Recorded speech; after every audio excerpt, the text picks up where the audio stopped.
আজ শেষ দিনের মতো আপিল বিভাগে বিচার কাজ পরিচালনা করেছেন প্রধান বিচারপতি Syed Refat Ahmed.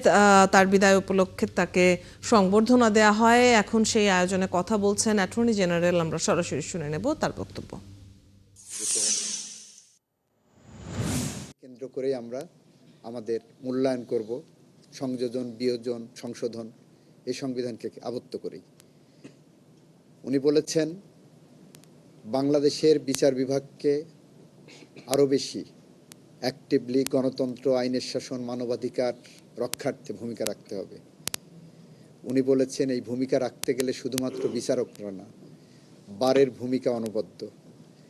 Without a great bar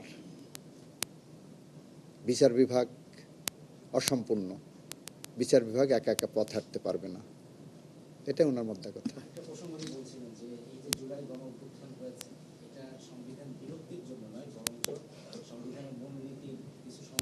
exactly বলেছেন এটা, যে জুলাই গণ অভ্যুত্থানের যে চেতনা, যে প্রেরণা, যে প্রেক্ষাপট, যে প্রেক্ষিত, সব কিছুই এই সংবিধানকে বিলুপ্তির জন্য করা হয়নি। এই সংবিধানকে তার রাইট ট্র্যাকে নেওয়ার জন্য করা হয়েছে। এই সংবিধানকে ভিন্নভাবে ব্যাখ্যা করা হতো, এই সংবিধানকে ভিন্নভাবে ইন্টারপ্রেট করা হতো, যেটা আমরা অতীতে বারবার বলেছি যে এই সংবিধানের দোহাই দিয়ে দিনের ভোট রাতে করা হয়েছে।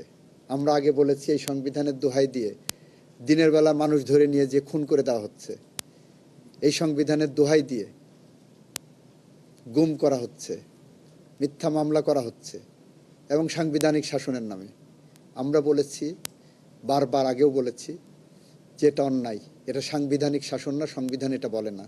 উনিও সেটা বলছেন যে সংবিধান যেটা আছে, সংবিধানের মতো চলা উচিত, সংবিধানকে ভিন্নভাবে পরিচালিত করার সুযোগ নেই। আপনি উত্তর কিভাবে দেবেন জানি না, তো যেহেতু আজকে 25তম বিচারপতির শেষ বিচার কাজ, অবদানতে উদ্ধারিতভাবে প্রশ্ন আসে যে 26তম প্রধান বিচারপতি কে হচ্ছে। তো এখানে লিগেসির একটা বিষয় আছে, আমরা আপনার কাছে জানতে চাই এই নিয়ে আপনার কাছে কোনো তথ্য আছে কিনা, অথবা প্রত্যাশা কি? প্রথম কথা হলো, আমার কাছে কোনো তথ্য থাকলেও আপনাদের বলবো না। দ্বিতীয় কথা হলো, প্রত্যাশা সাংবিধানিকভাবে যেটা হবে সেটাই হবে। তৃতীয় কথা হলো, কে হবেন, যেই হবেন তিনি বাংলাদেশের প্রধান বিচারপতি, আমাদের প্রধান বিচারপতি। এখানে কোনো ইপস অ্যান্ড বাটস নাই।